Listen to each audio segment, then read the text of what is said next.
Hi everyone, my name is Yukino and I'm an English conversation teacher located in Japan. And today I'd like to start reading one of my favorite books, The Little Prince by Antoine de Saint-Exupéry. This ebook is available on openrightslibrary.com.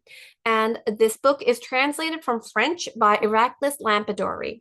And I really enjoy reading out loud, so I hope you enjoy the story with me. And if you want to brush up on your natural spoken English, you can practice with me. So let's get started. Chapter 1. When I was 6 years old, I saw a magnificent picture in a book about the jungle called True Stories. It showed a boa constrictor swallowing a wild animal. This is what it looked like.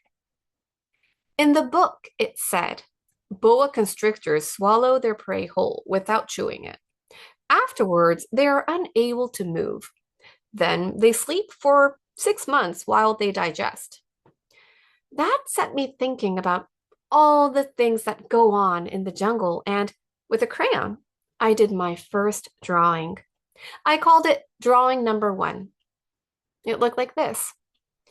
I showed my masterpiece to the grown-ups and asked if they found it scary.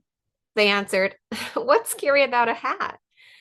But my drawing was not of a hat. It was a boa constrictor digesting an elephant. So then I drew the inside of the boa to help the grown-ups understand. They always need explanations. This is what my drawing number 2 looked like.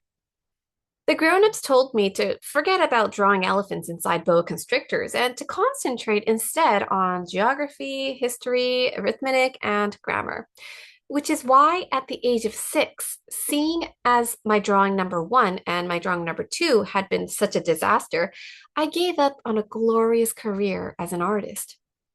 Grown-ups never understand anything on their own, and it's nuisance for children to have to keep explaining things over and over again. So I had to choose another profession, and I learned to be a pilot. I flew all around the world, and it is true that geography came in very handy. I could tell the difference between China and Arizona at a glance, which is very useful if you lose your way at night. Over the past years, I have met lots of sensible people and spent a lot of time living in the world of grown-ups. I have seen them at close quarters, which has done nothing to change my opinion of them.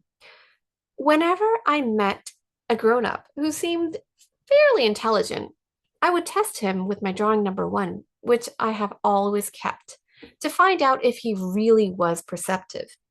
But he would always reply, "It's a hat." So instead of talking to him about boa constrictors or the jungle or the stars, I'd come down to his level and discuss bridge, golf, politics, and neckties. And the grown-ups would be delighted to meet such a reasonable man. Chapter 2.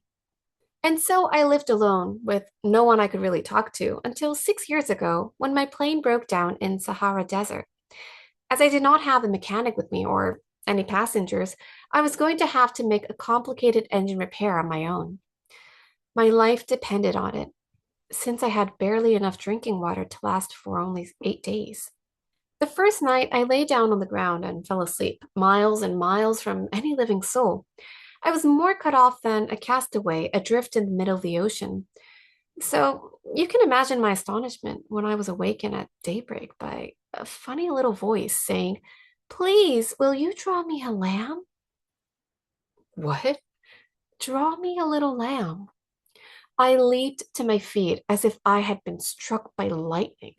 I rubbed my eyes and stared, and I saw the most extraordinary little fellow studying me intently. This is the best picture I have managed to draw of him from memory. But of course, my drawing is not nearly as delightful as the original. That is not my fault. The grown-ups had put a stop to my artistic career when I was 6, and I had never drawn anything other than my two boa constrictors.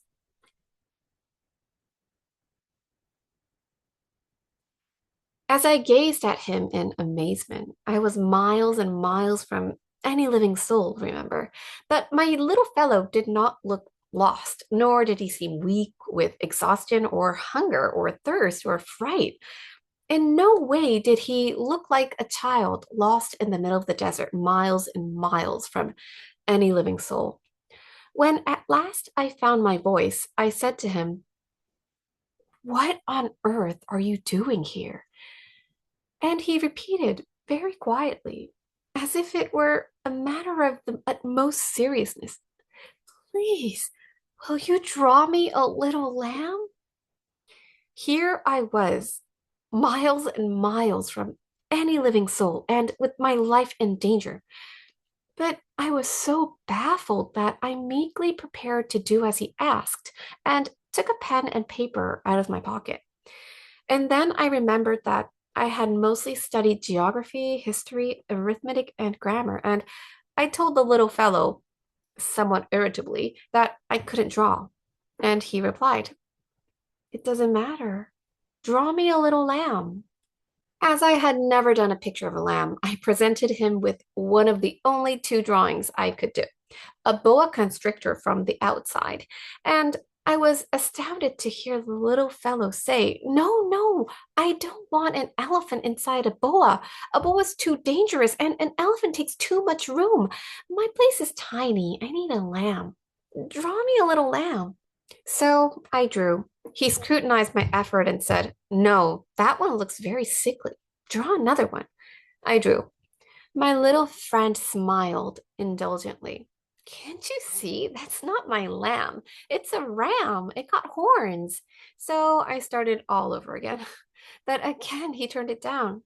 "That one's too old. I want a lamb that will live for a long time." I was in a hurry to start stripping down the engine, and my patience was wearing thin. So I hastily sketched this. And I said, "That's the crate. The lamb you want is inside." And I was amazed to see my young critic's face light up. "That's exactly what I wanted. Do you think this lamb will need a lot of grass?" "Why?" "Because my place is tiny." "I'm sure there'll be enough. I've given you a very little lamb." He looked more closely at the drawing. "Not that little. Oh, look, he's fallen asleep." And that is how I made the acquaintance of the Little Prince. I hope you enjoyed reading The Little Prince with me. Thanks for coming. Bye.